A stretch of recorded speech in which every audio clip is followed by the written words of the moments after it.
After 5 years and 233 interviews with self-made millionaires, a single startling pattern emerged. It breaks every rule of corporate HR and challenges everything we're taught about success. These folks didn't build their fortunes by being loyal soldiers or waiting for a 3% annual raise.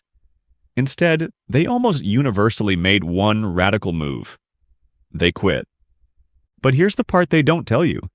When they walked away, they weren't just leaving a job. They were opting out of a hidden system, a loyalty tax that most of us are paying without even knowing it. We're taught from the playground to the boardroom that stability's the ultimate prize. A steady paycheck, a predictable commute, and a clear ladder to climb. We call this security. But for the vast majority of people, this security is actually a gilded cage. A slow-motion treadmill designed to keep you moving just enough to stay in place, while the real wealth happens somewhere else entirely. Researcher Tom Corley discovered that these millionaires didn't just quit because they were bored or wanted a longer vacation. They quit because they realized the traditional career path isn't a ladder to wealth. It's a subscription service where you pay with your most valuable asset, time, in exchange for the illusion of safety. Think about the corporate ladder for a second. It's designed to be narrow. As you go up, there are fewer spots. The system's built on a simple assumption. Most people will stay at the bottom or the middle. They're the foundation. The few at the top? They're the ones who thrive. When you stay in a mid-level role for too long, you aren't building experience. You're becoming part of the furniture. You become predictable. And in the world of wealth, predictability's cheap, a commodity. The millionaires in the study saw the red flags that most of us ignore. They felt the zombie work, those repetitive, soul-crushing tasks that don't actually build your skills, but just keep the machine humming. They dealt with toxic bosses who treated their talent like a commodity rather than an investment. They saw their salaries barely keeping pace with inflation, meaning they were technically getting poorer every year they stayed stable.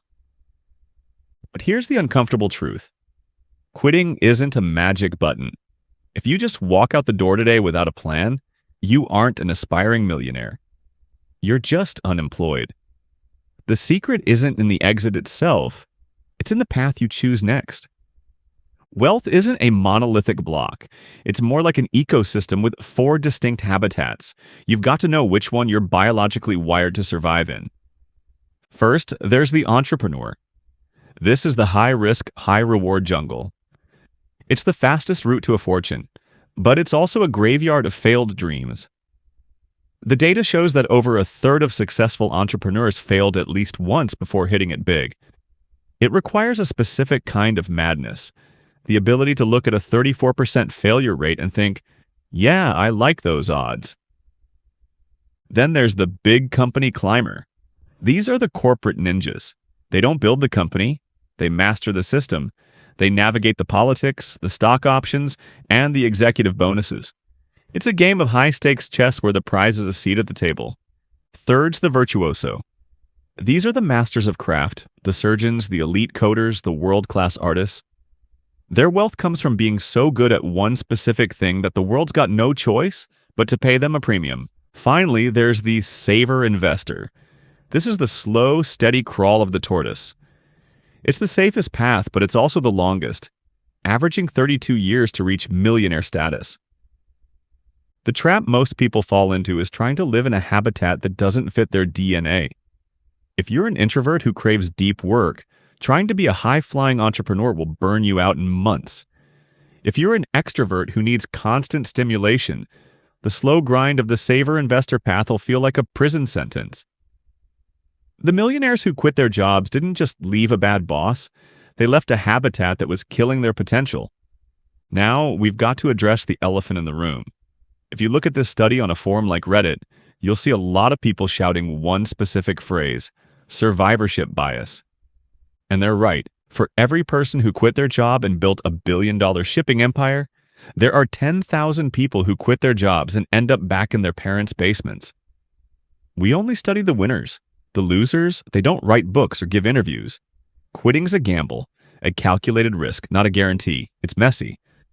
But here's the counter-argument. Staying in a job that underutilizes you is also a gamble. You're gambling the company will always be there, that the industry won't be disrupted by AI, and that your health will hold up long enough for you to enjoy a retirement that's always 20 years away. You're trading a high-intensity risk for a low-intensity, long-term certainty of mediocrity. So, how do you bridge the gap? How do you move from the loyalty tax to the wealth system without falling into the abyss? It comes down to a biological requirement most financial advice ignores: your brain's reticular activating system. Think of this system like a high-powered filter. Every second, your senses are bombarded with millions of bits of information. Your brain can only process a tiny fraction of that. This internal filter decides what gets through. If you're focused on the wall, the problems, the toxic boss, the lack of money, your brain will highlight every obstacle in your path. You'll see a world of scarcity. But if you focus on the track, the specific goal, the future version of yourself who's already succeeded, your internal filter starts searching for opportunities you'd have otherwise missed. It's like when you buy a new car and suddenly see that same model everywhere. The cars were always there. Your brain just wasn't looking for them. This isn't manifesting or magic. It's neurological focus. The millionaires in the study use this focus to build keystone habits. These aren't just small wins, they're the lead dominoes. A morning ritual isn't about the coffee or the meditation. It's about claiming the first hour of the day for yourself before the world can take it from you.